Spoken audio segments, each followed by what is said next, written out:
Plastic बोतल के पीछे ट्रायंगल शेप में कोड क्यों होते हैं? सिक्के गोल ही क्यों होते हैं? इन्हें हेक्सागोनल या रेक्टेंगल क्यों नहीं बनाया जाता? घरों की छत पर टंकी के साथ टी टाइप की पाइप क्यों लगा होता है? जानेंगे वीडियो के अंत में। नंबर 9, दुनिया में शायद ही कोई ऐसा हो जिसने प्लास्टिक बोतल से पानी नहीं पिया हो। तो क्या आपने कभी बोतल के निचले हिस्से से ट्रायंगल कोड को देखा है? वो कोड आखिर किस लिए होता है? तो सुनिए, अलग अलग टाइप के बोतल को बनाने के लिए अलग अलग टाइप के केमिकल और टॉक्सिक का इस्तेमाल किया जाता है और इसी कोड से पता चलता है कि बोतल की क्वालिटी और उसे कितना यूज किया जा सकता है। प्लास्टिक की लगभग सभी बोतल के नीचे कोड के साथ PET या PET लिखा होता है। इसका मतलब है कि बोतल में पॉलीथाइलिन टेरेफ्थलेट केमिकल का यूज किया गया है। यानी अगर इस बोतल के यूज फिर से किया गया तब ये केमिकल बॉडी में पहुंचकर कैंसर जैसी घातक बीमारी को जन्म दे सकता है। नंबर 8, सिक्कों को हम सभी बचपन से ही देखते आ रहे हैं। हमने ज्यादातर सिक्कों को हमेशा गोल ही देखा है, लेकिन क्या आपने कभी सोचा है कि हर सिक्का गोल ही क्यों होता है? ये सिक्के किसी और आकार के क्यों नहीं होते? असल में कहा जाता है कि सिक्कों को आसानी से इकट्ठा करने और उनकी गिनती करने के लिए गोल आकार में बनाया जाता है। हालांकि इस बात का कोई ठोस प्रूफ तो नहीं मिलता कि सिक्कों को गोल आकार में ही क्यों बनाया जाता है। बस इतना माना जाता है कि गोल के अलावा दूसरे आकार के सिक्कों को तोड़ना या उनके कॉर्नर को काट देना आसान होता है, लेकिन गोल आकार के सिक्कों के साथ ऐसा कर पाना मुमकिन नहीं है और इसलिए गोल आकार वाले सिक्के के साथ छेड़छाड़ कर उसकी वैल्यू नहीं घटाई जा सकती और यही वजह है कि सिक्कों को गोल ही क्यों रखा गया है। नंबर 7, नीली टोपी में नमस्ते करती ये लड़की आपने दिल्ली मेट्रो में एंट्री के वक्त जरूर देखी होगी, पर क्या आप जानते हैं कि आखिर ये लड़की कौन है? तो बता दें कि दिल्ली मेट्रो का शुभंकर यानी मैस्कट है,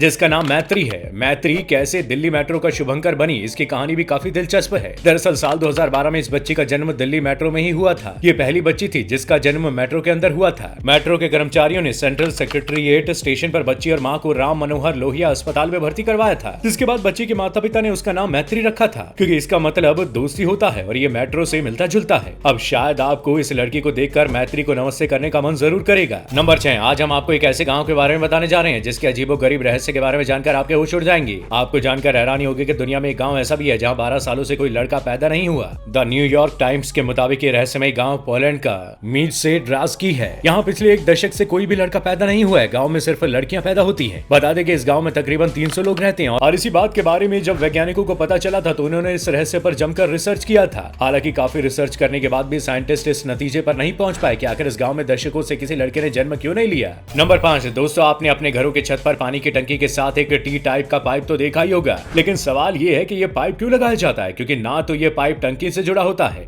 और ना ही इसमें नल लगा होता है। तो फिर इसका इस्तेमाल क्या है? दरअसल इसे लगाने के पीछे छिपा है विज्ञान। इसी पाइप की वजह से हमारे घरों में पानी का फ्लो अच्छी तरह से मेंटेन रह पाता है। अगर ये पाइप नहीं होगा तो हमारी टंकी पर भी वैसा ही प्रेशर बनेगा जैसा जब पानी की बोतल को पूरा मुंह लगाकर पीने से बोतल पर पड़ता है, जिससे वो पूरी पिचक जाती है। ये पाइप हवा को पानी के पाइप के अंदर पास करता रहता है, जिससे पानी सही से हमारे घर में पहुंचता है। नंबर 4, हम अक्सर QR कोड और बार कोड का इस्तेमाल होते हुए देखते हैं या फिर करते हैं, लेकिन क्या आपने कभी सोचा है कि इन दोनों में फर्क क्या है? तो सुनिए, बार कोड का इस्तेमाल मार्केट में आने वाले प्रोडक्ट के ऊपर किया जाता है। इसमें कुछ जरूरी जानकारी को स्टोर किया जाता है। इसे बाजार के लगभग सभी प्रोडक्ट्स पर प्रिंट किया जाता है, जिसमें उस प्रोडक्ट से रिलेटेड सभी जानकारी होती है, जैसे प्रोडक्ट का प्राइस, प्रोडक्ट का एक्सपायरी डेट और प्रोडक्ट की कंपनी की जानकारी। और अगर बात QR कोड की करें तो QR कोड स्क्वायर शेप में होते हैं। इसमें आपको डॉट डॉट का पैटर्न दिखने को मिलेगा। इसमें किसी भी तरह की जानकारी को स्टोर किया जा सकता है, जैसे digits, text, image, hyperlink, address और बहुत सारी चीजें। आज इसका ज्यादातर इस्तेमाल डिजिटल पेमेंट जैसे पेटीएम, गूगल पे और UPI में किया जा रहा है। इससे ऑनलाइन पेमेंट करना बहुत आसान हो गया है। नंबर 3, हम दिन में न जाने कितनी बार शीशे में खुद को देखते हैं। यह हमारे डेली रूटीन का एक जरूरी हिस्सा बन गया है। लेकिन क्या आपने कभी सोचा है कि आखिर शीशे का आविष्कार किसने किया और पहली बार शीशे में अपना चेहरा किसने देखा? तो इसको बनाने का आइडिया 1835 में जर्मनी वैज्ञानिक जस्टिस वॉन लाइबनिट्ज को आया था। कांच के एक साइड पर मेटालिक सिल्वर की पतली परत लगाकर इसको बनाया गया था। तो जाहिर सी बात है कि जिसने इसे बनाया उसी ने इसे देखा भी होगा। वैसे उस वक्त शीशे का यूज नहीं होता था, खासकर गरीब तबके के लोगों के पास शीशे नहीं होते थे। लोग पानी में ही अपना चेहरा देखते थे। तब घर में शीशे का होना भी उस दौर की लग्जरी होती थी। नंबर 2, आपने अपनी जिंदगी में उस यंत्र का यूज तो किया ही होगा जिससे सीधे ऊपर पहुंच जाते हैं। अरे हम यमराज की बात नहीं कर रहे, ये लिफ्ट यार, जो आपको ऊपर से नीचे और नीचे से ऊपर लाने का काम करती है। और आपने लिफ्ट में एक होल तो जरूर देखा होगा, लेकिन क्या आपको इस होल का यूज पता है? ये होल कोई आम होल नहीं है। इस होल की हेल्प से आप किसी इमरजेंसी में किसी की जान बचा सकते हैं। दरअसल ये होल की होल होते हैं जिसे लिफ्ट में इमरजेंसी कंडीशन में मैनुअली तरीके से खोलने के लिए यूज किया जाता है। अब हम हर चीज को ऑटोमेटिक तो नहीं छोड़ सकते हैं ना।